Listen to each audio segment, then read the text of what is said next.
ये है दिल्ली दर्पण,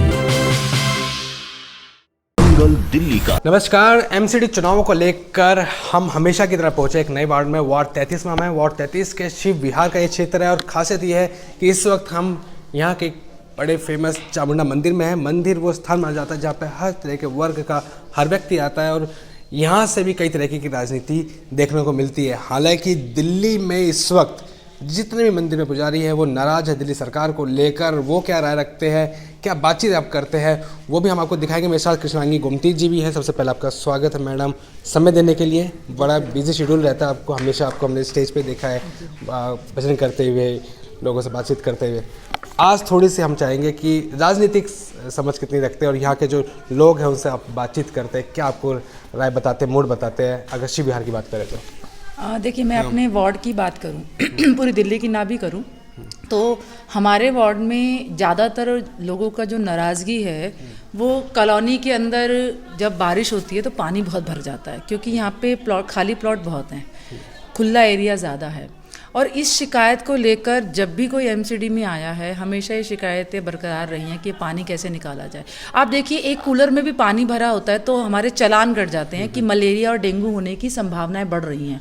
और यहाँ पर इतनी पर्याप्त मात्रा में पानी इतने लंबे समय तक भरा रहता है कि सरकार को इस पर सबसे पहले कार्य करना चाहिए, और ये उनके लिए कोई बहुत बड़ा काम नहीं है। पिछले कुछ समय में जब बीजेपी के यहाँ पर निगम पार्षद रहे थे जितेंद्र डबास, उनके माध्यम से इतना हुआ था कि कुछ खाली प्लॉट जो घरों के बगल में हैं उसमें मलबा और मिट्टी को भरवाया गया ताकि लोगों के घर के अंदर एटलीस्ट मच्छर मक्खी वगैरह ना जाएं। ये एक प्रयास उन्होंने करा। दूसरा सबसे अच्छा जो प्रयास हमने देखा यहाँ पर वो ये देखा कि कूड़े की गाड़ी आने लगी, पहले जो बिल्कुल नहीं आती थी। मेरा इस मंदिर में जो प्रवास है वो कभी कभी होता है, निवास स्थान नहीं है पर, लेकिन मंदिर क्योंकि हमारे माध्यम से बना हुआ है तो मेरा आना जाना अक्सर रहता है। सभी बहनों से भाइयों से जुड़ाव है मेरा यहाँ। तो यहाँ पर जो समस्या थी वो कूड़े को लेकर भी थी कि लोग घर के बाहर बगल में डालते थे और फिर वो एक पहाड़ बन जाता था, उससे भी बीमारियाँ आती थी। तो इस बात को लेकर लास्ट टाइम जब हमने निगम पार्षद जी से बात करी तो उन्होंने इस पर गाड़ी यहाँ पर भिजवानी शुरू करी। ये एक नियमता बनी तो आज यहाँ पर सफाई को लेकर थोड़ा सा माहौल अच्छा है, गंदगी कम देखने को मिलेगी आपको। अब एक समस्या बड़ी जो है यहाँ पर वो है पीने का पानी।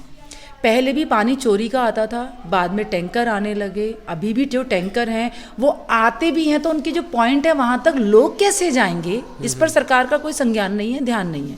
लेकिन वहाँ जाके हम खड़े हैं, आपको भरना है भरिए, हमारे पास 15 मिनट है, वो पाइप लगाएं, वो बर्तन लेके जाएं। फिर मैं देखती हूँ कि वो बहनें भाई बेचारे रिक्शे पे जाते हैं और वहाँ से अपने ड्रम टंकर वो जो भी भरते हैं उसको लेके अपने घर तक आते हैं, क्योंकि रास्ता सही नहीं है, रोड टूटे पड़े हैं। तो टैंकर वाला आके ये कह देता है कि मैं आगे नहीं आऊँगा क्योंकि रास्ता सही नहीं है। लेकिन जनता सफ़र कहाँ कर रही है, इसके ऊपर कोई अभी गतिविधि बहुत अच्छी नहीं है। तो मुझे ये लगता है कि यहाँ पर ऐसा कैंडिडेट आना चाहिए जो लोगों के बीच में घुला मिला हो। और अगर इस विषय को मैं यूँ तरीके से देखूँ, इस नज़रिए से, तो बीजेपी का जो अभी कैंडिडेट है दलबीर माथुर, जिसके नाम से बड़ी फेमस है, हालांकि उनकी पत्नी जी को, श्रीमती को टिकट मिली है, परंतु क्योंकि वे समाज सेवी बहुत एक्टिव तरीके से रहे हैं और जब भी कोई समस्या या ऐसी कोई ज़रूरत व्यक्ति को यहाँ के लोकल को पड़ी है तो सबसे पहले वो उनके पास गए, तब भी जब वो चुनाव में नहीं थे।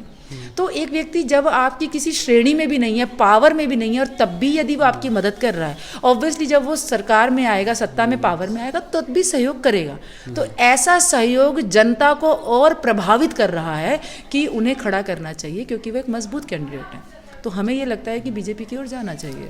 लगता है कि कहीं ना कहीं आपकी भी जिम्मेदारी बहुत बढ़ जाती है, क्योंकि समस्याएं लोग आपको आके बताते हैं। तो अब आपका भी एक निर्णय वो करता है कि हाँ, लोगों से क्या बात की जाए, किसके फेवर में बात की जाए। तो आप किस तरह से लोगों से मिल रहे हैं, बातचीत कर रहे हैं? देखिए, मैं ना धर्म के क्षेत्र से आती हूँ, राजनीतिक क्षेत्र मेरा नहीं है, और धर्म के क्षेत्र से मैं सिर्फ धार्मिक बातों को ही करती हूँ। मैं मेरे ही विषय को उठाना पसंद करती हूँ। मेरा विषय क्या है, जैसा कि आपने अभी पीछे बड़े चर्चित रहा कि दिल्ली सरकार ने मौलवियों को तनख्वाह दी, और इस हद तक दी जिस हद तक तो 4 परिवार पल जाते हैं। इतनी तनख्वाह एक मौलवी को जा रही है। ऐसे में दिल्ली के अंदर कुछ नहीं तो मेरे हिसाब से कम 8 से 10 लाख मंदिर होंगे। उनमें से किसी भी एक पुजारी की उनको चिंता नहीं हुई, उनमें से किसी भी एक पुजारी की दयनीय दशा उन्होंने लॉकडाउन में जाकर नहीं देखी।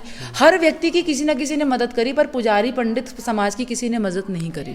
हमारे मंदिरों की क्या हालत है, वहाँ पर जनता आएगी, प्रसाद चढ़ाएगी, चंदा चढ़ाएगी, तभी तो मंदिर ग्रोथ करेंगे। लेकिन यहाँ पर वो नहीं था लॉकडाउन में, तो वो भोजन कैसे पा रहे होंगे, उनका परिवार कैसे सफ़र कर रहा होगा, उन्हें कोई लेना देना नहीं था। दूसरी बात कि मंदिर के अंदर की बिजली, पानी, क्योंकि ये एक सामाजिक स्थल है, एक समाज यहाँ पे संगठित होता है, जहाँ पर समाज बैठता है, चाहे वो ग्राम पंचायत है, चाहे वो अनदर जगहें हैं, ऐसी जगहों पर सरकार के मोरल ड्यूटी बन जाती है सुविधाएं मुहैया कराने की। तो क्या दिल्ली सरकार का कोई मतलब नहीं है इससे कि इस जगहों को व्यवस्थित बनाना? अब देखिए इस मंदिर को देखिए आप, ये आज अपने रोड से पूरा नीचे धंस चुका है, कम से कम 4 फुट।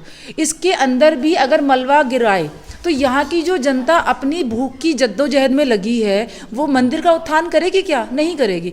हम सरकार को दोष नहीं देते, अगर सरकार एक तरफा फैसला ना लेती, अगर वो मस्जिद की ओर नहीं जाती, तो हम उन्हें मंदिर की ओर भी नहीं लाते। हम हिंदू मुस्लिम नहीं करते, लेकिन आपने वन साइडेड सोचा, इसीलिए आज हमें यहाँ पे खड़ा होना पड़ रहा है। आज हमें कहना पड़ रहा है यदि बीजेपी हिंदुओं के सपोर्ट के लिए है तो कोई बुरी नहीं है, क्योंकि हमारे लिए तो कोई है ही नहीं ना। हम किसके आगे गुहार करने जाएंगे अपनी? हमारी जो ज़रूरतें हैं, जो नीड है, जहाँ पर आपने कहा अभी सारा समाज यहाँ पे बैठता है, यहाँ पर कांग्रेस का व्यक्ति भी आता है, बीजेपी का भी आता है, आम आदमी पार्टी का भी आता है, यानी कि समाज आता है। इस समाज के लिए राज्य को, सरकार को, देश को भी तो संज्ञान लेना चाहिए ना। तो मस्जिदों के लिए लेना दिल्ली सरकार का दायित्व बनता है, मंदिरों के लिए नहीं बनता, गुरुद्वारों के लिए नहीं बनता, जैस सम्मान के लिए नहीं बनता, बाकी समाज कहाँ जाएंगे? तो सिर्फ मेरे मुद्दे इस पर रहते हैं, और मैं अपने आने वाली मंदिर की सभी संगतों को, या मैं किसी मंच पे भी जाती हूँ, कथा भी करती हूँ, तो मेरे सिर्फ इतना रहता है, जो राष्ट्र हित के लिए चले आप उसके साथ जाइए। मेरा बहुत ही सिंपल सा वक्तव्य है कि आप शक्ल देख के ना जाएं। कौन है राष्ट्रीय हित में, कौन लग रहा है आपको, कौन है फिर? आप देखिए, आज मोदी जी की बात होती है, राम मंदिर पुनः जागृत होता है, काशी सुंदर हो जाती है, केदारनाथ बद्रीनाथ जीवित हो जाता है, तीर्थों में लोगों का जाना शुरू हो गया। ये कहाँ से आया? ऐसा नेता जो हमारे संस्कार, सभ्यता, संस्कृति सबको जीवित रख के दोबारा पुनः स्थापित कर रहा है, तो हमारे लिए दायित्व नहीं बनता उसके लिए सोचना? हम और तो कुछ कर नहीं सकते, उनको जाके कोई धनराशि तो दे नहीं सकते, तो एक वोट हमारे पास कीमती है। तो मेरा तो अपने सभी सनातन परिवारों से, सभी सनातन भाई बहनों से एक ही गुहार है कि आप ये ना देखें कि आपके यहाँ क्या कार्य हो रहा है, क्या नहीं हो रहा। हम जिंदा रहेंगे, हमारी संस्कृति जिंदा रहेगी, तो हमारा राष्ट्र खड़ा रहेगा। सब मुसलमानों के पास में बहुत से राष्ट्र हैं, ईसाइयों के पास बहुत से राष्ट्र हैं, हिंदू के पास सिर्फ एक भारत है। यदि हिंदुत्व जिंदा रहेगा, यदि सनातन जिंदा रहेगा, हमारे मंदिरों की धरोहरें जिंदा रहेंगी, मंदिर के स्थान पुनर्जागृत रहेंगे, तो हमारा समाज भी जागृत रहेगा। तो मुझे ये लगता है कि अगर बीजेपी इसको करती है तो हमें उसकी ओर जाना चाहिए। यहाँ पे जिस क्षेत्र में ये मंदिर है या फिर आप रह रहे हैं, निम्न क्लास के लोग ज़्यादा रहते हैं जी। तो उनको फ्री बिजली, फ्री पानी और फ्री बस जो सुविधा मिल रही है, तो वो ज़्यादा आकर्षित कर रही होंगी। उन्हें लगता है कि लोग तो उसकी तरफ ज़्यादा जाएंगे। हाँ बिल्कुल, ये बात आपने सत्य कही, आकर्षित करी उन्हें। और आकर्षित का केंद्र का कारण ही था जो पिछली बार आम आदमी पार्टी सत्ता में आई, एमएलए सीट पर भी। लेकिन वो आकर्षण बहुत लंबा नहीं रहा। क्यों? क्योंकि आकर्षण क्षण भर का होता है, क्षण भर का होता है आकर्षण। क्यों ऐसा होता है? जैसे आपको किसी ने लुभाया कि भाई फ्री मिलेगा, अब वो बसें जो हैं वो रुक नहीं रही हैं स्टैंड पर, महिलाओं का जत्था जहाँ वो देखती है ना, उनको ये बता दिया गया है कि भैया यहाँ तो महिलाएं खड़ी हैं और ये तो सब फोकट की हैं, तो वो अब बस स्टैंड पर अपनी बस ही नहीं रोक रहे। अब उस फ्री का क्या करेंगे आप? आपको बोल दिया गया आपकी बिजली फ्री है, आज लोगों के घरों में 2000 रुपये से ऊपर तक का बिल आ रहा है। अब उनको समझ में आ रहा है कि ये तो तब फ्री था, अब तो हमें डबल डबल देना पड़ रहा है। जिनके परिवार में, आपने लेबर क्लास कही, तो लेबर क्लास में आप किसी ऑटो वाले से बात करेंगे तो आज उससे देखेंगे कि रेड लाइट के चालान भी डबल हो चुके हैं, वो भी लेबर क्लास है। उसका रेड लाइट का चालान 100 का अगर वो 1000 भर के आ रहा है, तो आप तो इधर से कान छुड़वा रहे हो तो इधर से पकड़ रहे हो, और इधर से छुड़वा रहे हो तो इधर से पकड़ रहे हो। यही लेबर क्लास से आप निकाल रहे हो। बच्चों की ड्रेस के पैसे दिए जाते थे स्कूलों में, पिछले 2 साल से किसी बच्चे को वो पैसे नहीं आए हैं। आपने 10% अगर किसी को दिए भी होंगे जो आपके गुणगान गा देगा, 90% तो लोग हैं, जनता है, आप कितनों से झूठ बुलवाएंगे? मतलब इतना कुछ बता रहे हैं आप, उसके बावजूद भी आम आदमी पार्टी की पूरी उम्मीद में है कि सरकार एमसीडी बना लेगी जैसे दिल्ली में बनाई है। हाँ, देखिए ऐसा है, आपको अभी यहाँ पर 100 रुपये गिरे मिल जाएं और आसपास आपको कोई देख ना रहा हो और आपको लगे ये आपका है, फ्री है, फोकट का है और मेरी इस पे सत्ता आ सकती है तो मैं ले लूँ। तो जो फ्री की भूख है ना, वो हमारे को कहीं भी गिराती है। लेकिन मैं आपको बता दूं, ये गिरावट चली गई। अब वो समय चला गया जब लोग फ्री के लिए झूठे झूठे सपनों में आए थे। आज लोगों की आंखें खुल चुकी हैं, आज वो खुद चाहते हैं हमें फ्री मत दो। नहीं, लोग भी ऐसा कह रहे हैं, बोल रहे हैं लोग ऐसा। बिल्कुल लोग ऐसा कह रहे हैं। आप जाइए, बाहर जनता खड़ी है, आप लोकल जनता के साथ पूछिए कि क्या उनको फ्री चाहिए या उन्हें कम स्तर के पैसों की चीज़ चाहिए। आप पैसा कम दीजिए, हमारी चीज़ों की वैल्यू कम कर दीजिए, पर फ्री मत दीजिए, क्योंकि जहां आप फ्री दे रहे हैं वहां दूसरी तरफ आप हमारे से खींच रहे हैं। हमारे घर में लोगों के जो है वो राशन भी तो फ्री आया। मोदी जी ने राशन दिया कि नहीं दिया? पेंशन इतने समय से रुकी हुई थी, वो दी कि नहीं दी? आज पेंशन का मुद्दा इतना बड़ा है, लोगों की पेंशन हम अभी एक बुजुर्ग है, मैं दिखाती हूँ, उनका ऑपरेशन हुआ है, 8 साल से लगे पड़े हैं वो उनकी पेंशन जुड़वाने में, ठीक है। और पिछले कुछ सालों में वो दिल्ली से बाहर थे, नहीं दोबारा अप्लाई कर पाए, अब आए और अभी भी वो लगे पे हैं जद्दोजहद में। जिनकी लगी हुई थी उनकी पेंडिंग पड़ी है, उनको आ नहीं रही है।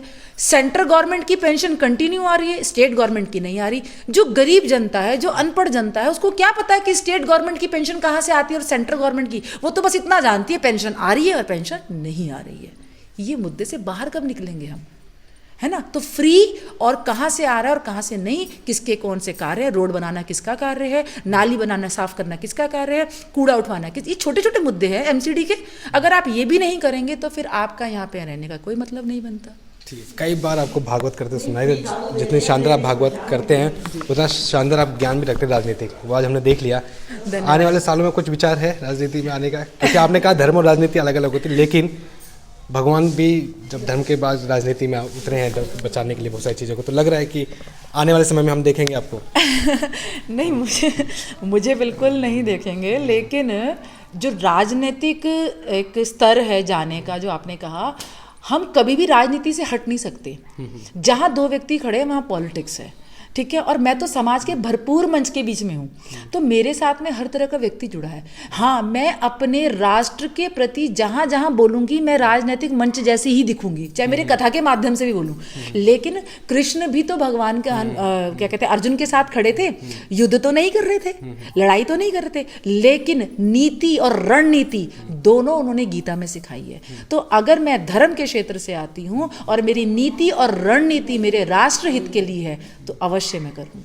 बिल्कुल अवश्य करेंगे। ठीक है, तो ये थे हमारे साथ कृष्णांगी गौतम जी, और जो है अपने खुल के बात रखी राजनीतिक विचार को लेकर, क्षेत्र की राजनीति को लेकर, वार्ड 33 में और शिव के बिहार के लोगों क्या समझ रखते हैं इस वक्त एमसीडी चुनाव को लेकर। किसी और वार्ड में भी जाएंगे और वहाँ पे भी आपको दिखाएंगे कि क्या माहौल है चुनाव को लेकर। आप बने रहिएगा हमारे साथ। लेटेस्ट खबरों के लिए सब्सक्राइब करें हमारा YouTube चैनल या फिर लॉग ऑन करें www.delhidarpantv.com। खबरों की कवरेज और विज्ञापनों के लिए संपर्क करें इस नंबर पर।